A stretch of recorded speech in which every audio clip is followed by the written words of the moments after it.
ಚಿಕ್ಕ ಶಬರಿಮಲೆ ಎಂದೇ ಖ್ಯಾತಿ ಪಡೆದಿರುವ ಕಪಿಲಾ ನದಿ ತೀರದಲ್ಲಿ ನೆಲೆಗೊಂಡಿರುವ ಶ್ರೀ ಅಯ್ಯಪ್ಪ ಸ್ವಾಮಿ ದೇಗುಲದಲ್ಲಿ ಇಂದಿನಿಂದ ಸುಮಾರು 10 ದಿನಗಳ ಕಾಲ ನಡೆಯಲಿರುವ 28ನೇ ವರ್ಷದ ಬ್ರಹ್ಮೋತ್ಸವಕ್ಕೆ ದೇವಾಲಯದ ಪ್ರಧಾನ ಅರ್ಚಕರಾದ ಕೇರಳದ ತಿರುಮೂರ್ತಿ ಕೃಷ್ಣನ್ ಹಾಗೂ ಗುರುಸ್ವಾಮಿಗಳಾದ ಪಿ ದೇವರಾಜ ಸ್ವಾಮಿಗಳಿಂದ ಚಾಲನೆ ನೀಡಲಾಯಿತು. ಬ್ರಹ್ಮೋತ್ಸವದ ಮೊದಲನೇ ದಿನವಾದ ಇಂದು ಬೆಳಗ್ಗೆ ದೇವಾಲಯದ ಶುದ್ಧಿ ಕಾರ್ಯ ಸೇರಿದಂತೆ ಹೋಮ ಹವನಗಳೊಂದಿಗೆ ಧ್ವಜಾರೋಹಣ ಕಾರ್ಯಕ್ರಮವನ್ನು ಶ್ರದ್ಧಾಭಕ್ತಿಯಿಂದ ನಡೆಸಲಾಯಿತು. ಅಶ್ವದ ಲಾಂಛನೆ ಹೊಂದಿರುವ ಧ್ವಜಕ್ಕೆ ವಿಶೇಷ ಪೂಜೆ ಸಲ್ಲಿಸಿ ಮಂಗಳ ಚಂಡೆ ವಾದ್ಯದೊಂದಿಗೆ ದೇವಾಲಯದ ಸುತ್ತ ಪ್ರದಕ್ಷಿಣೆ ತಂದು ಧ್ವಜವನ್ನು ದೇವಾಲಯದ ಮುಂದಿನ ಗರುಡ ಕಂಬಕ್ಕೆ ಆರೋಹಣ ಮಾಡಲಾಯಿತು. ಧ್ವಜಾರೋಹಣದ ಸಂದರ್ಭ ಧ್ವಜಸ್ತಂಭಕ್ಕೆ ವಿಶೇಷ ಪೂಜೆ ಸಲ್ಲಿಸಿ ಪುಷ್ಪಾರ್ಚನೆ ಮಾಡಿ ಮಹಾಮಂಗಳಾರತಿ ನೆರವೇರಿಸಲಾಯಿತು. ಧ್ವಜಾರೋಹಣದ ವೇಳೆ ಧ್ವಜಸ್ತಂಭದ ಮೇಲೆ ಹಾಗೂ ದೇವಾಲಯದ ಸುತ್ತ ಗರುಡುಗಳು ಪ್ರದಕ್ಷಿಣೆ ಹಾಕುವ ಪ್ರತೀತಿ ಇದ್ದು, ಅದರಂತೆ ಇಂದು ಕೂಡ ಗರುಡುಗಳು ದೇವಾಲಯದ ಹಾಗೂ ಧ್ವಜಸ್ತಂಭದ ಸುತ್ತ ಪ್ರದಕ್ಷಿಣೆ ಹಾಕಿದ್ದು ವಿಶೇಷವಾಗಿತ್ತು. ಈ ಸನ್ನಿವೇಶವನ್ನು ಕಣ್ತುಂಬಿಕೊಂಡ ನೂರಾರು ಅಯ್ಯಪ್ಪ ಭಕ್ತರು ಅಯ್ಯಪ್ಪನ ಸ್ಮರಣೆ ಮಾಡಿ ತಮ್ಮ ಭಕ್ತಿ ಭಾವ ಮೆರೆದರು. ದೇವಾಲಯದ ಗುರುಸ್ವಾಮಿಗಳಾದ ದೇವರಾಜ ಸ್ವಾಮಿ ಮಾತನಾಡಿ ಇಂದಿನ ಕಾರ್ಯಕ್ರಮದ ಬಗ್ಗೆ ವಿವರಿಸಿದರು. ಕಾರ್ಯಕ್ರಮದಲ್ಲಿ ರಾಜ್ಯ ಖಾದಿ ಗ್ರಾಮೋದ್ಯೋಗ ಮಂಡಳಿ ಮಾಜಿ ಅಧ್ಯಕ್ಷ ಕೃಷ್ಣಪ್ಪ ಗೌಡ, ಉದ್ಯಮಿ ಇಂದನ್ ಬಾಬು, ಪುರಸಭಾ ಮಾಜಿ ಅಧ್ಯಕ್ಷ ಶ್ರೀನಿವಾಸ್, ಮಾಜಿ ಉಪಾಧ್ಯಕ್ಷ ಮಂಜುನಾಥ್ ಸೇರಿದಂತೆ ಪಿಕೆ ಮೋಹನ್, ಗಿರೀಶ್, ಶ್ರೀನಿವಾಸ ರೆಡ್ಡಿ, ನಾರಾಯಣಪ್ಪ, ಭಕ್ತವತ್ಸಲ, ನಂಜುಂಡಸ್ವಾಮಿ, ನಾರಾಯಣ ಸೇರಿದಂತೆ ಹಲವಾರು ಅಯ್ಯಪ್ಪ ಭಕ್ತರು ಉಪಸ್ಥಿತರಿದ್ದರು.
ಶುದ್ಧಿ ಪೂಜೆ ಅಂತ ಮಾಡ್ತಾರೆ.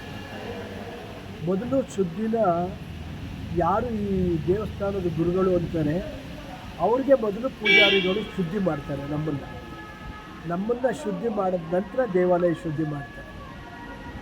ಆ ಶುದ್ಧಿ ಆದ ನಂತರ ಮೊಳಕೆ ಪೂಜೆ ಅಂತಿದೆ ನಮ್ಮಲ್ಲಿ. ಮೊಳ ಪೂಜೆ ಅಂತ ಮಲಯಾಳ, ನಮ್ಮಲ್ಲಿ ಮೊಳಕೆ ಪೂಜೆ ಅಂತ ಕನ್ನಡದಲ್ಲಿ. ಅದರ ಉದ್ದೇಶ ಏನು ಅಂತಂದರೆ, ಈ ದೇಶಾದ್ಯಂತ ಏನು ರೈತರ ಬೆಳೆಗಳಿರ್ತದೆ ಅದೆಲ್ಲ ಸಮೃದ್ಧಿಯಾಗಿ ಬೆಳಿಬೇಕು ಅಂಥೇಳಿ ತಾವು ಇನ್ನೊಂದು ಸಾರಿ ಬಂದಾಗ ಮೇಲ್ಗಡೆ ಆ ಮೊಳಕೆ ಪೂಜೆದು ಅದು 5 ದಿನಗಳ ಕಾಲ ಸತತವಾಗಿ ನಡೀತದೆ ಅದು ಪೂಜೆ. ಅದನ್ನು ನಾಳೆ ತಾವು ಬಂದಾಗ ಪಡಿ ಪೂಜೆಗೆ ನಾನು ತೋರಿಸ್ತೇನೆ. ಆ ಮೊಳಕೆ ಪೂಜೆ, ಹೋಮ ಮತ್ತು ಶುದ್ಧೀಕರಣ, ಆಮೇಲೆ ಅಭಿಷೇಕ, ಇಷ್ಟೆಲ್ಲ ಕಾರ್ಯಕ್ರಮಗಳು ಈಗ ಮುಗಿದಿದೆ. ಇದಾದ ನಂತರ ತಾವೆಲ್ಲ ನೋಡಿದಾಗೆ ಧ್ವಜಾರೋಹಣದಲ್ಲಿ ಅಯ್ಯಪ್ಪ ಸ್ವಾಮಿಯ ಸಾಕ್ಷಾತ್ ದರ್ಶನ ನೋಡಿದ್ದೀರಿ ತಾವೆಲ್ಲ. ಅದು ಈ ಸಾರಿ 1 ಗರುಡ 2 ಗರುಡ ಬರ್ತದೆ ಅಂದರೆ ಇವತ್ತು 3 ಜನ ಗರುಡದರು ಬಂದಿದ್ದಾರೆ ಮೇಲ್ಗಡೆ. ತುಂಬ ಸುಭಿಕ್ಷವಾಗುತ್ತೆ ಅಂತ ನನ್ನ ಅಭಿಪ್ರಾಯ ಇದೆ. ಎಲ್ಲರಿಗೂ ಒಳ್ಳೆಯದಾಗಲಿ.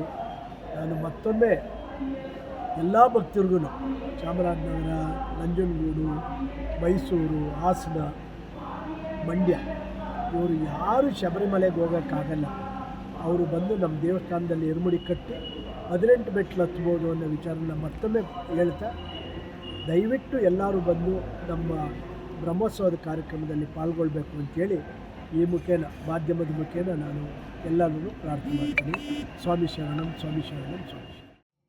ವರದಿ ಮೋಹನ್ ಹುಲ್ಲಳ್ಳಿ, ನಂಜನಗೂಡು.